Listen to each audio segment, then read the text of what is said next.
Hello students, welcome to Siraj chemistry classes हमारे YouTube channel पे।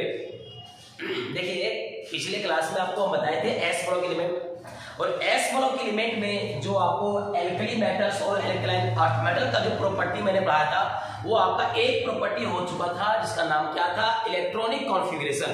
क्या था भाई? Electronic configuration. आप वहां पे तो लिख ही दिए होंगे, चलो कोई बात नहीं। अब लिखिए इसकी प्रॉपर्टी, एल्कली और एल्कलाइन अर्थ मेटल की जो प्रॉपर्टी है, सेकेंड प्रॉपर्टी आप हेडिंग लिखिए एटॉमिक रेडियस।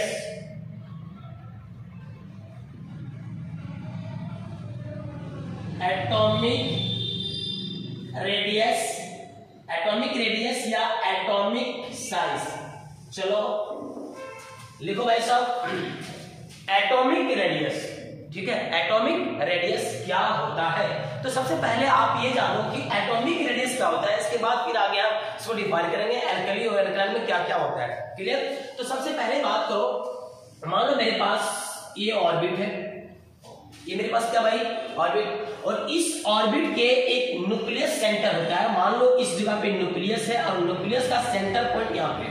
ठीक, मैंने क्या कहा? एक परमाणु होती है, एक एटम है, और एक एटम के बहुत सारे ऑर्बिट होती है, इनफिनाइट ऑर्बिट होती है, जिनमें मान लो ये आपका ऑर्बिट है, ये ऑर्बिट है, बहुत सारा आपका ऑर्बिट है। क्लियर? तो आप क्या कहोगे? रट्टा नहीं मारना, देख के सीखना, और देख के ही समझेंगे कि मान लो मेरे पास एक ऑर्बिट है, इस ऑर्बिट के ये जो न्यूक्लियस पॉइंट दिख रहा है ना, इस न्यूक्लियस के सेंटर पे, तो सेंटर से सबसे बाहर वाले ऑर्बिट की जो डिस्टेंस होती है, आउटर मोस्ट डिस्टेंस जो होती है, इसी डिस्टेंस को एटॉमिक रेडियस कहते हैं। आई बात सबको समझ में? क्या कहोगे भाई? क्या कहोगे?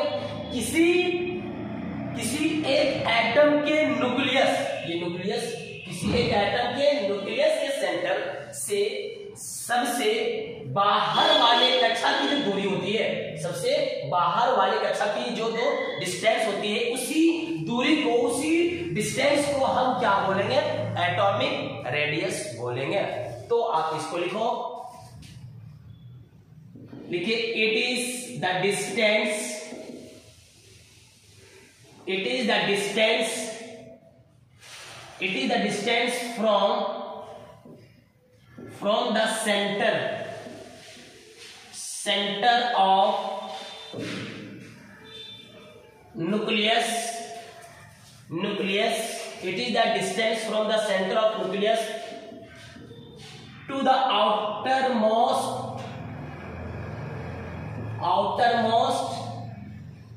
cell is called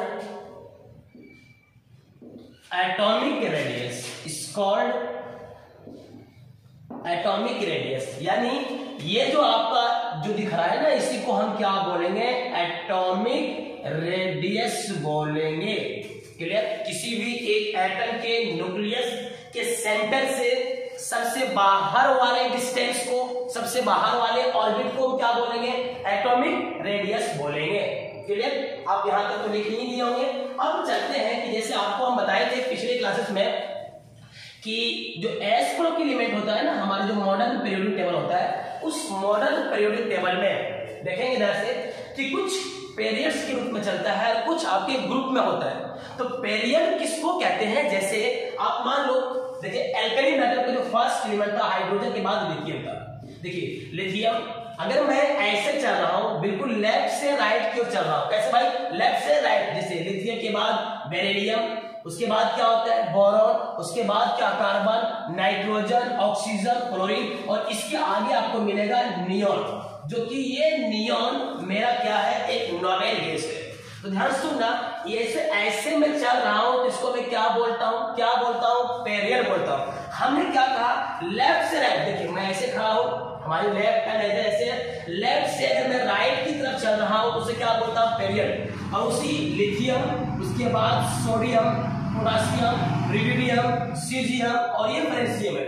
हम देखिए ऊपर से नीचे की ओर आ रहे हैं। क्लियर? क्या बताओगे? हमारे पीरियोडिक टेबल में क्या होता है कि एल्कली और एल्कलाइन अर्थ मेटल में एटॉमिक रेडियस को बढ़िया समझेंगे, बढ़िया समझेंगे। बताओ एटॉमिक रेडियस में, बताओ राइट चल रहे हैं, लेफ्ट टू राइट में क्या कहेंगे, पेरियड कहेंगे, और ऊपर से नीचे की ओर चलेंगे इसको क्या बोलेंगे, ग्रुप बोलेंगे। बताओ ये आपका ये ग्रुप हो गया, ये ग्रुप हो गया, ऐसे ये ग्रुप हो गया, ये सभी ग्रुप हो गया आपका, और ये जो चलेगा आपका ये कहलाएगा पेरियड्स, ये क्या कहलाएगा आपका पेरियड्स कहलाएगा। क्लियर? तो अब चलो, ये तो आपको सबको समझ में आ ही गया होगा। तो अब हम देखते हैं कि सर लिथियम और बेरिलियम दोनों जैसे मेरे एल्कली जो मेटल होते हैं, तो इन एल्कली मेटल में एटॉमिक रेडियस और ग्रुप में क्या प्रभाव पड़ता है, चलो देखते जाते हैं। बताओ, जैसे देखिए ये था आपका लिथियम, बेरिलियम, ये boron, carbon, nitrogen, oxygen, fluorine. मैं इसे शॉर्ट में याद करने का ट्रिक्स, और ये ट्रिक्स क्या है, लीबे-बकनॉफ, लीबे-बकनॉफ, यानी इसकी हम बात क्या कर रहे हैं, ये हमारा किस में है, पेरियड में है। किसमें भाई साहब, पेरियड में, ठीक है। ये सेकेंड पेरियड की एलिमेंट है, सेकेंड, ये कौन सा पेरियड है भाई, सेकेंड। तो आप याद करना, रट्टा नहीं मारना, देख सीखना। बताओ लिथियम का एटॉमिक नंबर 3, और ये 4, 5, 6, 7, 8 और ये 9। क्लियर? बताओ एटॉमिक नंबर 3, 4, 5, 6, 7, 8, 9 हो गया। तो आप कहेंगे यहाँ पे भाई, मैंने आपको पिछले क्लासेस में कहा कि अगर कोई ऐसा एटम हो, अगर कोई ऐसा एटम हो जिसकी एटॉमिक, क्लियर?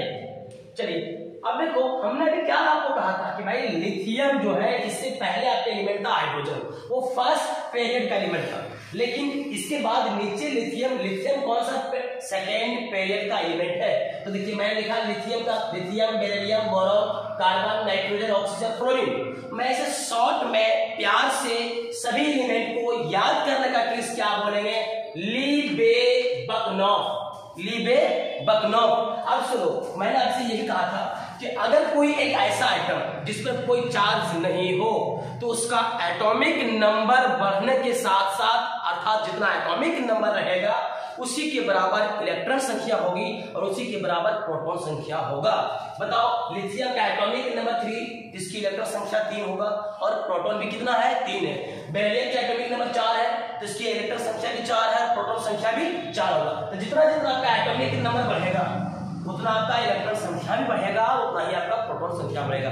बताओ क्या मैं इसको दिखा सकता हूँ, देखिए तो 2 और 1 3, 2 और 2 4, 2 और 3 5, 2 और 4 6, 2 और 5 7, 2 और 6 8, 2 और 7 लिख सकता हूँ, ऐसे लिख सकता हूँ। यस, देखिए सब कोई मेजर यहाँ पे रखेंगे। बताओ मेरे पास 2 नंबर है, एक 2 और एक 1, यहाँ पे 2 और 2, 2 और 3। तो आप यहाँ पे सीखेंगे कि फर्स्ट नंबर जो है, ये फर्स्ट नंबर में देखिए सबके पास, देखिए फर्स्ट नंबर में कोई चेंजिंग नहीं हो रहा है, सेम है, कांस्टेंट है, ये 2 का 2 ही है, क्या कोई चेंजिंग हुआ नहीं। तो मैं इस नंबर को, फर्स्ट वाले नंबर को क्या कहेंगे, प्रिंसिपल क्वांटम नंबर। याद कीजिए, आप लोगों को बताए हैं principal quantum number. Principal quantum number का मतलब होता है number of orbit, number of orbit. तो इसके जस्ट बगल वाले में जो 1 है, इसके बगल में 2, इसके बगल में 3, जो यहाँ पे 1 2 3 जो दिखाई पड़ रहा है ना, अब इसको हम बोलेंगे वायलेंस इलेक्ट्रॉन, इसको बोलेंगे वायलेंस इलेक्ट्रॉन, इसको बोलेंगे वायलेंस इलेक्ट्रॉन। क्लियर? तो आप यहाँ पे चेक करो, मेरे पास 2 ऑर्बिट, सबके पास 2 ही ऑर्बिट बनेगा। देखिए ना, 2 2 2 2, सबके पास 2 ही है। अर्थात लिथियम का देखो ये न्यूक्लियस 1 2, बेरिलियम का देखिए 1 2, सबके पास देखिए यहाँ पे 2 ही ऑर्बिट बनेगा। सबके पास ऑर्बिट संख्या कितना बनेगा, 2 ही बनेगा। यहाँ पे देखिए ये 1 2, यहाँ देखिए 1 2, यहाँ देखिए 2, सबके पास 2 ही ऑर्बिट बनेगा। अभी फिलहाल यहाँ पे याद रखना, अभी फिलहाल सबका साइज बराबर है। सबका साइज क्या है, बराबर। भले हमने मिस्टेक से अगर छोटा बड़ा बना दिया तो आप माइंड नहीं करेंगे, मगर फिलहाल के लिए अभी आप जान लीजिए सबका साइज बराबर है। तो बताओ, अंदर में 2 इलेक्ट्रॉन को यहाँ पर रखेंगे, 2 इलेक्ट्रॉन है, बाहर में 1 इलेक्ट्रॉन, अंदर में 2 इलेक्ट्रॉन, बाहर में 2 इलेक्ट्रॉन, अंदर में भी 2 और बाहर में 1 2 3 इलेक्ट्रॉन। देखना, अभी सीखना, देख के सीखना, रट्टा नहीं मारना। अंदर में भी देखिए 2, बाहर में 1 2 3 4 इलेक्ट्रॉन। बताओ यहाँ पे भी आपका 2 इलेक्ट्रॉन है, बाहर में 1 2 3 4 और 5, और इसको भी 6 होता है, मगर हम 7 वाले को दिखा देते हैं। यहाँ पे 1 2 3 4 5 6 और ये 7। अंदर में कितना इलेक्ट्रॉन अब बताओ, क्लियर? अब देखो चेक कर लो, मैंने आपसे क्या कहा कि याद करो, जैसे जैसे एटॉमिक नंबर बढ़ रहा है, जैसे जैसे एटॉमिक नंबर बढ़ता है वैसे ही इलेक्ट्रॉन संख्या भी बढ़ता है, और इलेक्ट्रॉन बढ़ने के साथ साथ प्रोटॉन की संख्या भी बढ़ेगी, क्लियर? तो बताओ आप यहाँ पे तुम चेक करो कि ये जो मेरा सेकेंड पेरियड का एलिमेंट है, आपको यहाँ पे रटाई वाला देख सीखना। बताओ मेरे पास 3 इलेक्ट्रॉन है तो 3 प्रोटॉन भी है। यहाँ पे इलेक्ट्रॉन देखिए 2 और बढ़ रहा था, क्या बढ़ रहा था? इलेक्ट्रॉन संख्या भी बढ़ रहा है तो प्रोटॉन संख्या भी बढ़ रहा है। मतलब प्रोटॉन की जो हम बात कर रहे हैं बढ़ रहा है, तो प्रोटॉन कहाँ पे रहता है? तो प्रोटॉन न्यूक्लियस में रहता है। कहाँ रहता है? प्रोटॉन न्यूक्लियस में। अगर न्यूक्लियस धीरे धीरे तो चार्ज धीरे धीरे क्या हो रहा है? बड़ा हो रहा है। न्यूक्लियर चार्ज क्या हो रहा है? बड़ा हो रहा है। तो जैसे जैसे न्यूक्लियर चार्ज बड़ा हो रहा है, क्लियर?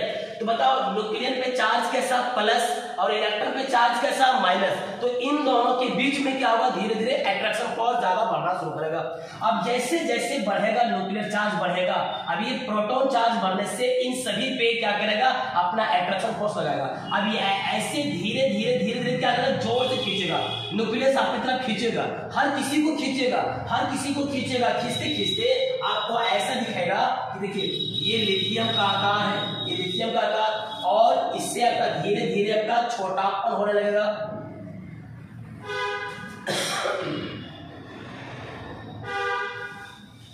ऐसे नजर आपको आने लगेगा। तो बताओ आपको रट्टा नहीं मारना, देख के सीखना। बताओ जब मैं लेफ्ट से राइट की ओर चल रहा हूं, लेफ्ट से राइट की ओर चल रहा हूं, तो क्या आपका बढ़ रहा है? प्रोटॉन संख्या बढ़ रहा है। तो प्रोटॉन संख्या भी बढ़ रहा है, तो न्यूक्लियर चार्ज बाहर वाले ऑर्बिट पे बहुत ज्यादा अट्रैक्शन फोर्स लगा रहा है, बहुत ज्यादा अट्रैक्शन फोर्स लगा रहा है, जिसकी वजह से एटॉमिक साइज क्या हो रहा है? छोटा हो जा रहा है। जिसकी वजह से एटॉमिक साइज क्या हो रहा है? छोटा हो रहा है। तो बताओ इसमें सेकेंड पीरियड में सबसे छोटा एलिमेंट कौन है? तो फ्लोरीन है। सबसे छोटा साइज कौन है? फ्लोरीन। और उसी पीरियड में सबसे बड़ा एलिमेंट कौन है? तो लिथियम। कौन है भाई? लिथियम है। सबसे बड़ा एलिमेंट का नाम क्या है? सबसे बड़ा एलिमेंट का नाम क्या है? यस, सबसे बड़ा एलिमेंट का नाम है लिथियम। उस पीरियड में सबसे बड़ा एलिमेंट है। उसी तरीके से लिथियम की बात क्या आता है? सोडियम। देखिए सोडियम, मैग्नीशियम, उसके बाद एल्युमिनियम, उसके बाद नामक, आलसी, pascal, sodium, magnesium, aluminium, silicon, phosphorus, के बाद सल्फर, उसके बाद क्लोरीन। ये देखो मैंने ये लिखा, ठीक है? यानी सेकेंड पीरियड, थर्ड पीरियड, ये आपका क्या हो गया? Third period.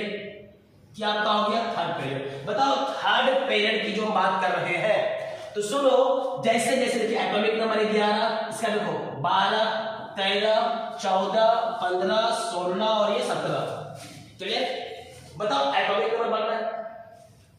ऐसा ही इसमें भी भाई 2 8 और 1, 2 और 8 और 2, 2 और 8 और 3, 2 8 और 4, 2 8 और 5, 2 8 6, 2 8 और ये 7, क्लियर? सबके पास तो देख ले, सबके पास तो देख ले बढ़िया से।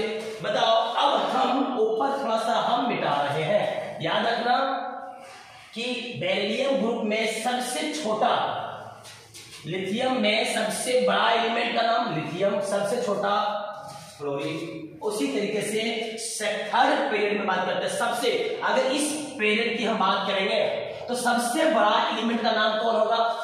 सोडियम। सबसे बड़ा सोडियम, उससे छोटा मैग्नीशियम, उससे छोटा एल्युमिनियम और सबसे छोटा क्लोरीन, क्लियर? इसी तरीके से हम बात करेंगे भाई कि जैसे जैसे हम लेफ्ट टू राइट चलेंगे तो वैसे वैसे आपका क्या होगा? आपका एटॉमिक रेडियस डिक्रीज करेगा। क्यों? क्योंकि न्यूक्लियर चार्ज आउटर मोस्ट वाले इलेक्ट्रॉन को बहुत ज्यादा।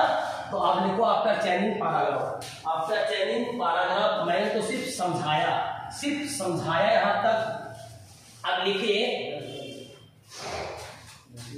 यहां तक, when we move from from left to right, left to right in any period, then atomic radius decreases. क्यों घटता है भाई? लिखिए because on larger being nuclear charge more attract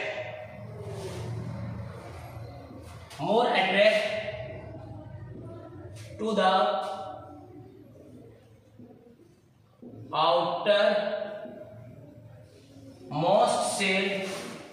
outermost cell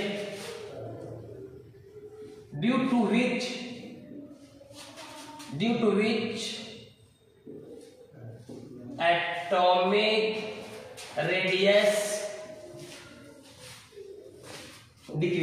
atomic radius decreases. Clear? रट्टा नहीं मारना। जब हम लेफ्ट टू राइट क्यों चलते हैं तो एटॉमिक साइज क्या हो रहा है भाई? छोटा हो रहा है। क्यों? क्योंकि न्यूक्लियर चार्ज बड़ा होने से बाहर वाले ऑर्बिट पे बहुत ज्यादा फोर्स लगाता है और इस वजह से वो उसको क्या करता है? अपनी तरफ करीब ले आता है। ये हुआ आपका क्या चीज? लेफ्ट टू राइट पे चलने पर। अब उसी के आगे लिखो on moving down the group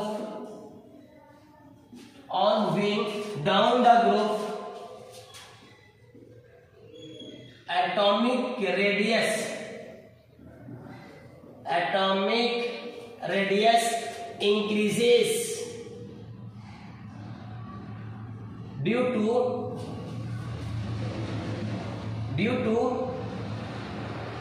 adding new orbit to the atom. Clear? मैंने आपसे क्या कहा भाई साहब? देखिए नीचे जाने पे, डाउन द ग्रुप जाने पे एटॉमिक साइज क्या होता है?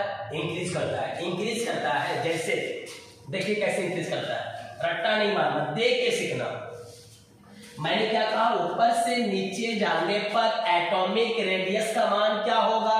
बढ़ेगा। जैसे बताओ, ये मेरे पास लिथियम, ये सोडियम, ये पोटेशियम और ये रुबिडियम और ये सीजियम और ये इसके पास क्या है? मेरे पास फ्रेंसियम। ये मेरे पास एलिमेंट है। बताओ आप सभी को ही देखेंगे कि मैं ऊपर से नीचे की ओर आ रहा हूं,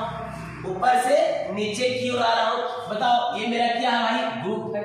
इसको क्या बोलते हैं? ग्रुप। आपको देख ले बढ़िया से कि बताओ लिथियम का एटॉमिक नंबर 3 है ना? देखिए 3, 11, 19, 37, 55 और 87। देखिए पिछले क्लास में आपको बता दें, याद कर ले। इधर देख, इधर 2 और 1 3, 2 और 1 2 8 और 1 2 8 8 और 1। ऐसे यहाँ भी देखिए 2 8 18। उसके बाद फिर देखिए कितना आपका होगा? 1। कितना आपका होगा? देखिए तो गिनिए तो 1 मिनट। 18 तो 20 1 मिनट। 2 8 18 और 1 गिनिए। अब चेक कर लो तो भाई साहब 18 और 2 20, 18 और 2 20, 20 और 16 17 है ना? देखिए सबके बाहर में एक इलेक्ट्रॉन है। गौर करना और ये भी गौर करना। देखिए 1 2 3 1 2 3 4। बताओ यहाँ पे देखना मेरे पास 2 सेल बन रहा है। एक सेल, दूसरा सेल, नीचे देखो 1 2 और ये 3। आगे देखो यहाँ पे कितना बनेगा? 1 2 3 4। 1 2 3 4। यहाँ पे 5 बनेगा। 1 2 3 4 5। अब तो देख ले भाई साहब, मैं ऊपर से नीचे की ओर जब चल रहा हूं तो बताइए एटॉमिक साइज क्या हो रहा है? दिखाई पड़ रहा है आपको ना? दिखाई पड़ रहा है आपको? अब देखिए यहां से यहां तक बोलते रेडियस। तो देख के सीखना, रट्टा नहीं मारना। बताओ सबसे बड़ा साइज कौन है? फ्रेंसियम। सबसे बड़ा साइज फ्रेंशियम है। सबसे बड़ा साइज कौन है? फ्रेंशियम है। तो बताओ इनमें आपको दिखाई पड़ रहा है ना कि जैसे जैसे मैं ऊपर से नीचे की ओर चल रहा हूं तो एटॉमिक साइज बड़ा हो रहा है। एटॉमिक साइज बड़ा हो रहा है तो एटॉमिक रेडियस भी क्या हो रहा है? सबसे बड़ा हो रहा है। बताओ सबसे छोटा कौन है? लिथियम। लेफ्ट टू राइट चल रहे थे तो सबसे बड़ा एलिमेंट लिथियम दिख रहा था, ऊपर से नीचे आ रहे थे सबसे छोटा दिख रहा था। क्लियर? तो आपने यहां तक तो लिख लिया, लेकिन आपको बताओ लिथियम के बाद क्या था? बेरिलियम। लिथियम के बाद बेरिलियम, सोडियम के बाद क्या? मैग्नीशियम। ये लेफ्ट से राइट क्यों जा रहे हैं? तो इसका साइज क्या होगा? छोटा होगा। इसका साइज क्या होगा? बड़ा होगा। इसका साइज बड़ा होगा। तो आप यहाँ पे लिखोगे, अब दोनों ग्रुप को हम एलिमेंट को कंपेयर कर रहे हैं, तो अल्कली मेटल को भी और अल्कलाइन अर्थ मेटल को भी हम क्या कर रहे हैं? कंपेयर कर रहे हैं। दोनों ग्रुप को हम कंपेयर कर रहे हैं, ध्यान सुनो, दोनों ग्रुप को। तब क्या कहोगे कि साइज ऑफ सबसे बड़ा किसका आपका होगा? Size of larger.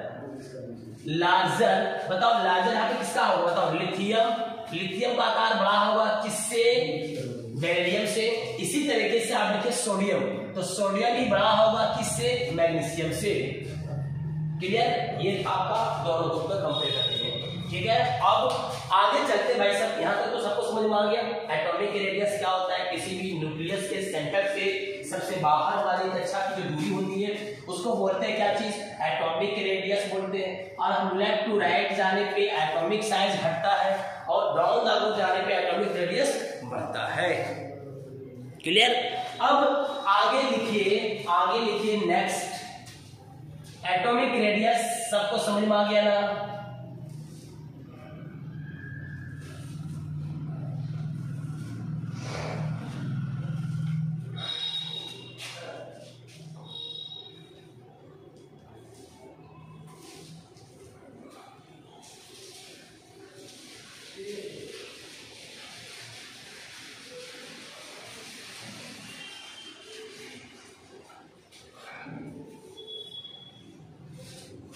ये था।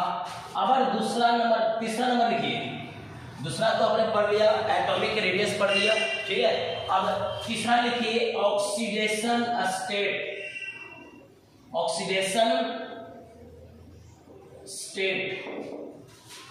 बताओ ऑक्सीडेशन स्टेट की हम बात करते हैं तो एस ब्लॉक में जो दो ग्रुप था आपका अल्कली और अल्काइन अर्थ मेटल, तो ग्रुप 1 और ग्रुप 2, तो ग्रुप 1 के जितने सारे एलिमेंट था उन सभी की वैलेंसी इलेक्ट्रॉन 1 होता है और अल्कलाइन अर्थ मेटल की वैलेंसी इलेक्ट्रॉन 2 होता है। अगर ये दोनों इलेक्ट्रॉन जनरली डोनेट कर दे तो हमेशा ये क्या करेगा? +1 और +2 शो करेगा। अब आगे लिखो एल्कली एंड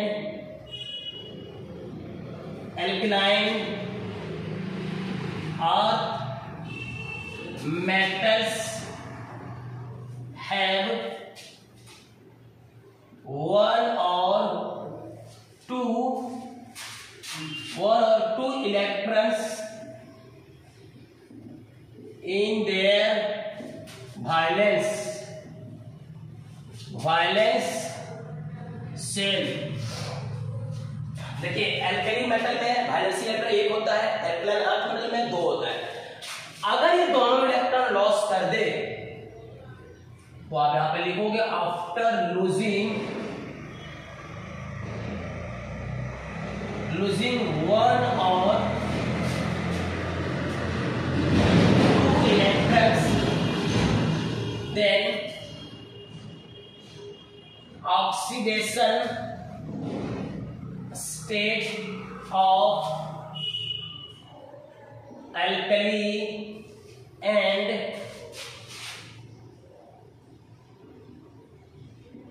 अल्कली एंड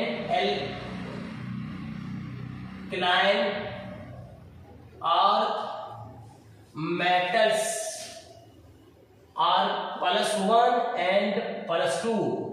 याद रखना +1 और +2 होता है। एल्कली मेटल्स का ऑक्सीडेशन स्टेट हमेशा +1 होगा, क्योंकि जब वो एक इलेक्ट्रॉन डोनेट कर देगा तो डोनेट करने के बाद उसकी हमेशा ऑक्सीडेशन स्टेट +1 होगा। याद रखना ये टॉपिक्स बहुत इंपॉर्टेंट है। जब मैं आपको रिएक्शन बताऊंगा तो रिएक्शन में वहां पे अच्छा समझना आएगा जब आपको ये चीज चीज याद रहेगा।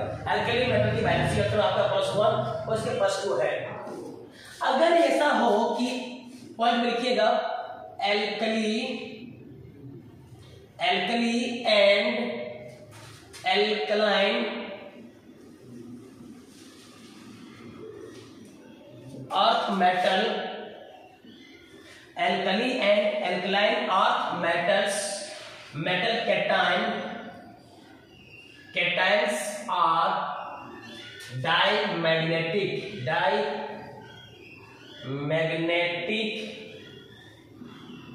in nature। याद रखना, एक नया वर्ड आया था डायमैग्नेटिक यानी डायमैग्नेटिक। याद रखना, जब एल्कली मेटल्स और एल्कलाइन अर्थ मेटल्स अपना इलेक्ट्रॉन लॉस कर दे, अगर वो इलेक्ट्रॉन लॉस कर देता है, ठीक है, अगर इलेक्ट्रॉन वो लॉस कर देता है तो वो नेचर में हमेशा आपको कैसा मिलेगा, आपको डायमैग्नेटिक तरह बिहेव करेगा। कभी कभी आपको एक नंबर में जेईई मेंस में भी दे देता है क्वेश्चन में कि एल्कली मेटल्स जैसे सोडियम हो गया, जैसे सोडियम प्लस हो गया, या एल्कलाइन अर्थ मेटल का अगर लीजिए मैग्नीशियम प्लस हो गया, क्या कहेगा ये नेचर में किस प्रकार का मैग्नेटिक बिहेव करता है, किस प्रकार से नेचर में शो करता है, पैरामैग्नेटिक है, डायमैग्नेटिक है, फेरोमैग्नेटिक है या एंटी फेरोमैग्नेटिक में है। तो याद रखना, जब वो कैटायन के चार्ज में आपका आ जाता है तो वो हमेशा किसके रूप में आपका आता है, डायमैग्नेटिक। अगर ये डायमैग्नेटिक होता है तो ये नेचर में हमेशा क्या होगा, आपका कलरलेस होगा। क्या आपका होगा, कलरलेस होगा। अब ऐसी बात नहीं कि इन दोनों के पास लाइट नहीं है, कलर शो करता है कब, जब इनको हम आगे बताऊंगा flaming colour test. Flaming colour test जब करवाएंगे ना तो कलर में देखिएगा कि अपने एल्कली मेटल्स में कौन से कलर आते हैं और एल्कलाइन अर्थ मेटल में कौन से कलर आपको आते हैं। तो इस चीज को गौर करिएगा, ठीक है। तो एल्कली यहाँ पे याद रखना, यहाँ तक क्लियर हो गई बात।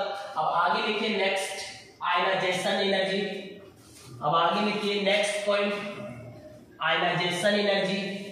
बहुत ही इंपॉर्टेंट टॉपिक है ये आयनाइजेशन एनर्जी। लिखिए पॉइंट नंबर 4,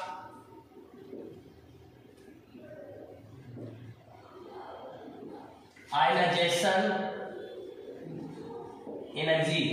क्या लिखोगे भाई, आयनाइजेशन एनर्जी किसे कहते हैं, आयनाइजेशन एनर्जी किसे कहते हैं।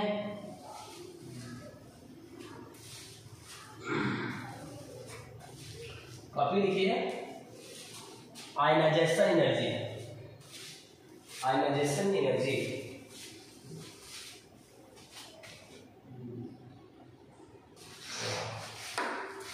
लिख लिया ना आयनाइजेशन एनर्जी। चलो अब हम यहाँ पे देखते हैं कि भाई आयनाइजेशन एनर्जी क्या होता है। तो एक काम करते हैं, पहले लिख लेते हैं, उसके बाद एक एक एकदम समझाते हैं क्या चीज होता है। लिखो आयनाइजेशन एनर्जी, लिखिए it is amount of energy, it is amount of energy required to remove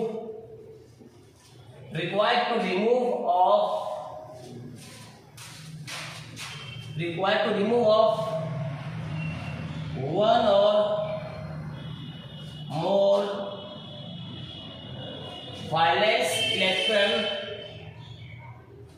from isolated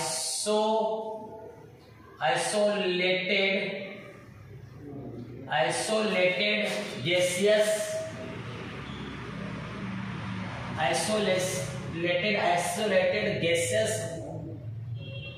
atom to form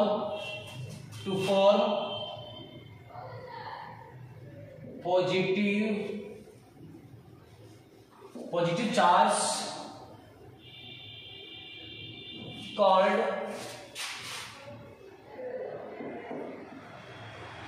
ionization energy। It's called ionization energy। चलिए और देखिए भाई आयनाइजेशन एनर्जी क्लियर, ये तो आप लिख लिए होंगे।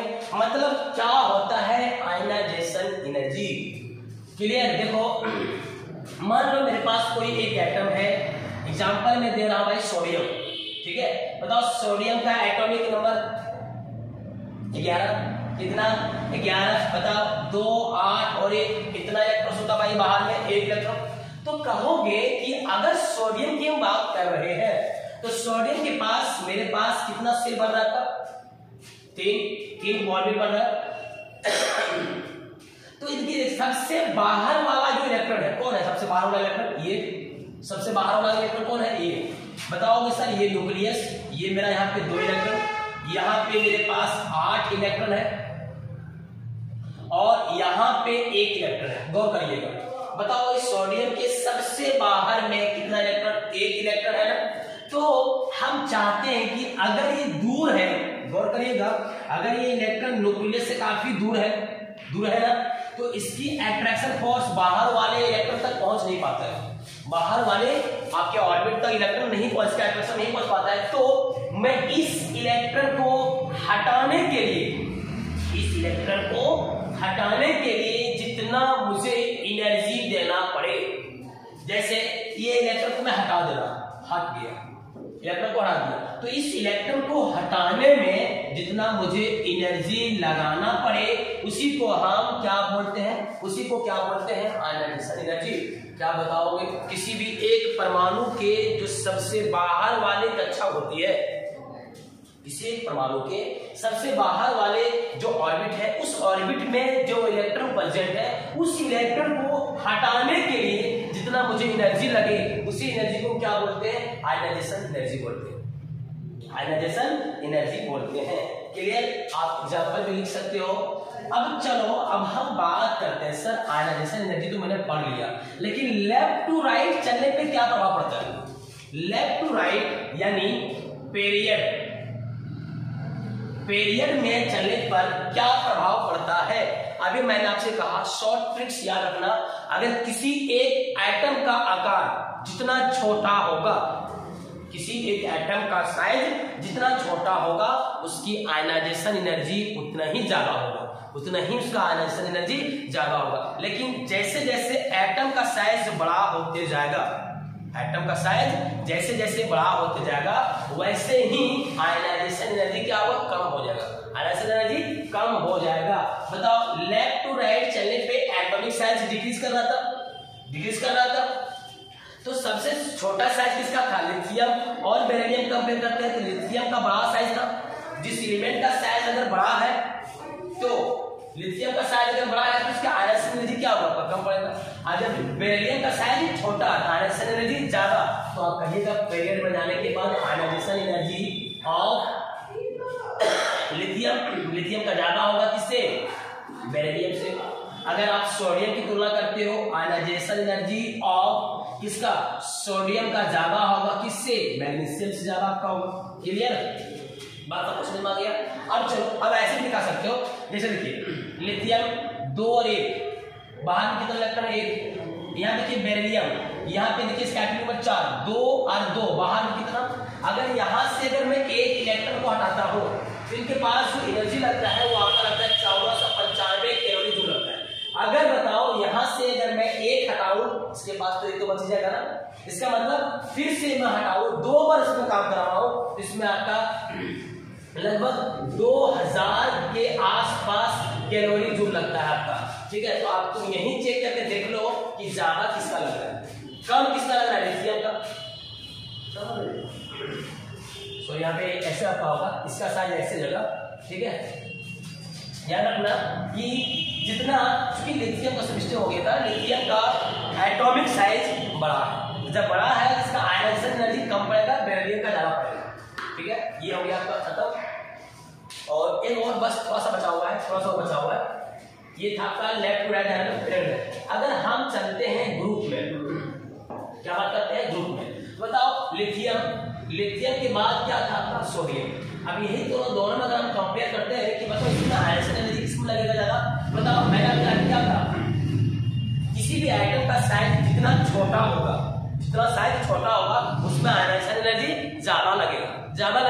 साइज बड़ा होता जाएगा, अट्रैक्शन फोर्स कम लगेगा। बताओ, यहाँ पे तुम चेक करो, डाउन द ग्रुप में जा रहे हैं तो लिथियम का साइज छोटा पड़ जाता है और सोडियम का साइज क्या होता है, बड़ा होता है। तो बताओ, अब यहाँ पे कहोगे कि सर आयनाइजेशन एनर्जी अब लिथियम का ज्यादा हो जाएगा, किससे, सोडियम से। किसमें, ये बात कर रहा है ग्रुप में। कभी कभी आपको दे देता है जेईई मेंस में इस तरह से क्वेश्चन देता है कि इनमें से आयनाइजेशन एनर्जी किसका ज्यादा होता है, आपको अरेंज करने की बात करने के लिए देता है, तो वहां पे याद रखना साइज पर डिपेंड करता है। लिथियम का साइज छोटा, इसकी आयनाइजेशन एनर्जी ज्यादा। यहाँ पे देखो इसका साइज बड़ा, इसका साइज छोटा, जिसका साइज छोटा था तो आपका बेरिलियम का आयनाइजेशन एनर्जी ज्यादा लगेगा, मैग्नीशियम से ज्यादा लगेगा, सोडियम का कम लगेगा। अब ग्रुप में चलते हैं तो लिथियम का छोटा साइज है, सोडियम का साइज छोटा है, बड़ा है, तो ऐसे ही आप बचेगा, मतलब हम ऑर्डर में बता देते हैं, ऐसे लिख लीजिएगा कि आयनाइजेशन एनर्जी ऑफ सबसे ज्यादा किसका आपका होगा, लिथियम का, उसके बाद किसका होगा, सोडियम का, उसके बाद किसका होगा, पोटासियम का, उसके बाद किसका होगा, रेडियम का, उसके बाद लिख लीजिएगा सीजियम का। ये आपका होता है ऑर्डर ऑफ सीक्वेंस में। ठीक है, फिर मिलते हैं नेक्स्ट